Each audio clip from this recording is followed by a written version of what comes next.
This is New York. We don't mess around when it comes to pizza. A slice is hot, thin, and the size of your dashboard. They're big, so you can have 3. I do, and you have to fold it. We sometimes demand too much of painting. The more you force a painting to do, the weaker it becomes. Painting is you, minus everything else in the world. Your studio is a cradle. Protect yourself in the cradle. It's sad when students are sometimes led to believe that paint has no intrinsic meaning in and of itself, that it's only a delivery system for some other message.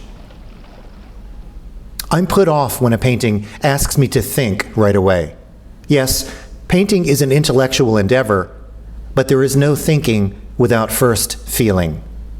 Let us feel something first. Pizza consists of crust and topping, just as painting is intent and execution. Limit your perspectives. Cut your intention in half, and then cut it in half again, and then again. Extreme limitations, and then execution. Duke Ellington said, "The wise musicians are those who play what they can master." Don't tell us anything we can't already get from NPR. We want to know what's in your heart. Say one thing again and again. That's how you get really good at stuff. Provoke radiance from a postage stamp. It's easy to stomp around with a megaphone, and that's fine. But it's difficult to kneel down beside someone, up close, and look into their eyes. Thanks for lunch.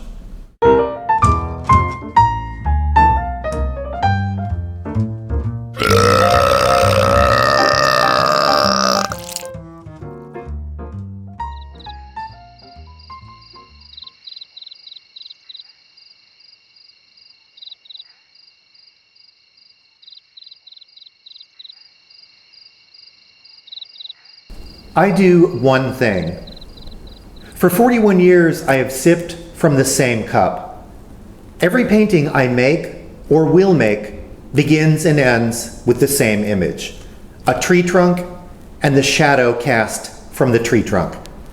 That singular, immovable marking of location, a trunk and a shadow moving away from it, the sound of the bell as it leaves the bell. The reason that I draw a tree trunk in great detail with pencil on paper is not to make it appear, but vanish. Each carefully rendered strand of bark and leaf nudges me farther from visible reality into a crafted one, leaving me both depleted and supplied. A tree trunk and its shadow says, "This is here." By paying attention and drawing it, I can respond, "I am here." And then hopefully the viewer can stand in front of my painting and say the same thing. I am here. I am alive. I've never needed a position because I have a place.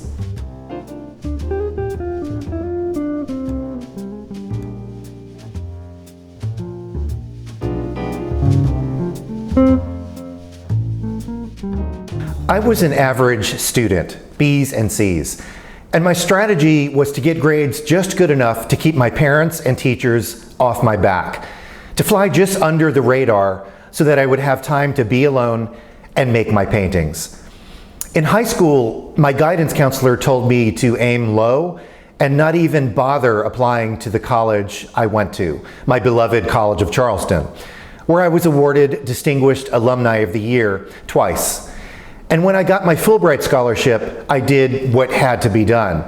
I pulled my pants down, sat on a Xerox machine, and then sent a copy of that plus the Fulbright letter to my high school guidance counselor, who had unfortunately passed away at that point. So I guess out there somewhere, there is a Xerox of my coin slot.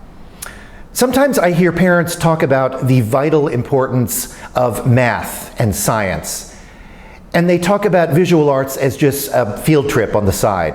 And I remind them, look around you.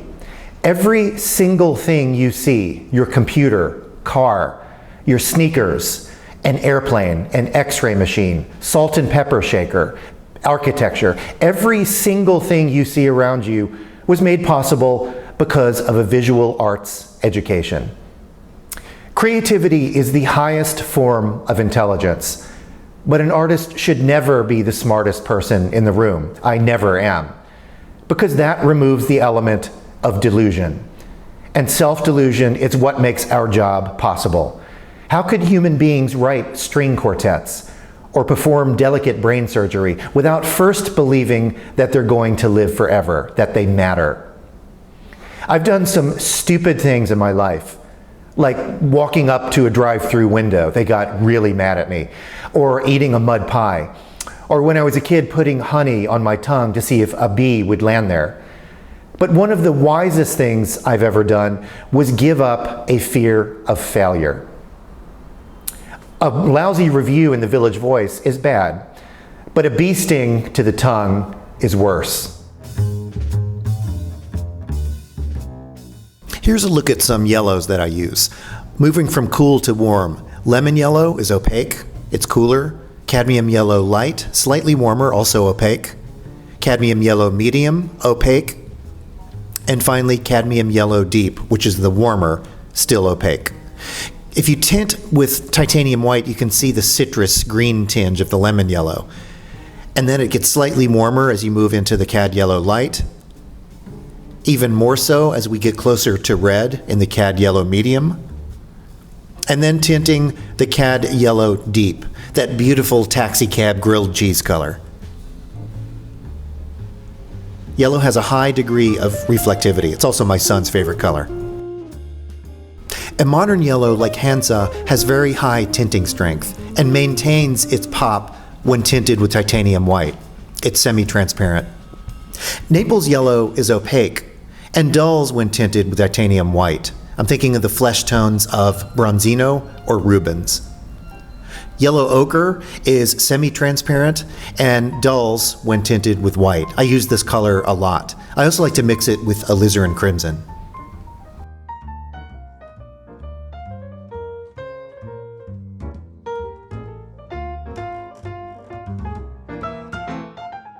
Indian yellow is transparent and is an excellent glazing color, as if seeing everything through a glass of root beer. Finally, a Gamblin product called Radiant Lemon, which is cold, bright, kind of like eating a pack of sweet tarts, something I know about. I make a couple of greens from yellows. In this case, lemon yellow and lamp black, two quite cool colors. And you can see it at use in this recent painting, where I'm trying to bend the space using the greens from the left to the right, as if swinging a door open. Here I'm using cadmium yellow light with raw umber. They dull considerably, and it creates kind of a beautiful Mediterranean olive color at use in this painting. Quite spatial, actually. And here, a combination of cadmium yellow medium, which is warmer, plus burnt umber, which also has a degree of warmth as well. A very dull green when tinted in this recent painting. The best way to learn something is to watch those who are doing it. When I first moved to New York City in 1987, I worked as a studio assistant for a couple of well-known painters. I slung ice at art world parties, crushed pigments, mopped paint-caked floors, and took the subway to Chinatown to buy brook trout, rose hips, and blue-pronged leeks to use in still lifes. I got to see the very unglamorous underbelly of the art world and realized that even successful painters suffer the same shitstorms that all of the rest of us do. Being a painter is a job. It's the best job in the world. But the handmade is under constant assault these days.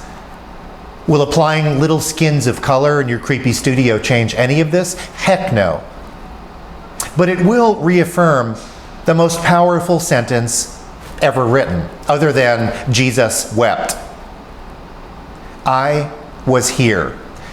And that's the most basic underlying message of all art, to remind us of that comforting notion, you are not alone, because I was here too. I just read in the New York Times obituaries that the American poet John Ashbery died. I always read the obituaries first because it's one of the few places you can find a story with an ending. John Ashbery played a small but significant role in my development as a painter. In 1988, I was working as a studio assistant for my friend, the artist Gregory Amanoff. And I remember he was having a memorial service in his huge Canal Street loft for a fellow painter who had recently died. And we were expecting a broad array of people from the art world, well-known painters, critics, dealers, writers, and the silverback of American letters, John Ashbery. And I was a tall, goofy 21-year-old man-child wearing a black turtleneck, trying to look cool. Now I'm a 52-year-old man-child who's just overweight. But I had no idea at that time who John Ashbery was. But I was about to get schooled. Like most New York City lofts, Greg's building had one of those industrial fatal attraction elevators, which takes you down to a nondescript lobby, out onto a steel loading dock, and then a couple of steps down to the sidewalk. Now, the Pulitzer Prize-winning MacArthur Grant awardee John Ashbery was in a wheelchair, so the plan was clearly laid out. Greg, the critic John Yao, and myself were to go downstairs, help Mr. Ashbery into his wheelchair, and then hoist him up onto the loading dock so that he could come to the party. And I remember John and Greg jumped down onto the sidewalk and helped Mr. Ashbery into his wheelchair. But they were not strong enough to lift him up onto the loading dock, where I was standing, frozen, watching them. It was the weirdest thing. I was terrified. I was standing there looking down at them, unable to move. I didn't know what I was supposed to do. And I don't remember what they yelled at me, although the word asshat was clearly audible. And I felt terrible until I noticed John Ashbery looking up at me, not with disgust, but with kind eyes, as if he understood my fear, as if he was giving me permission to hop down. So I did. And suddenly 4 hands became 6, and we lifted him up in his wheelchair onto the loading dock. And then John Ashbery looked into my eyes, took my hand between his soft hands, and said, "We are more than our scars." And it took me many years of living and loving and loss to figure out what he meant by that. He was telling me to stop being afraid, to put myself out there.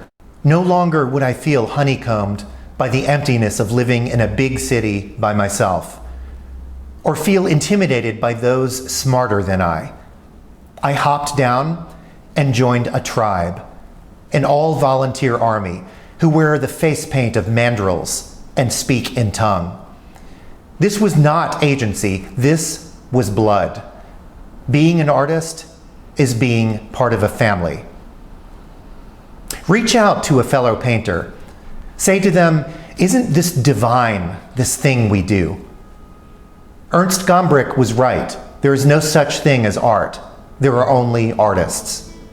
Somewhere, there's a young man or woman, afraid, standing on the loading dock, awaiting instructions.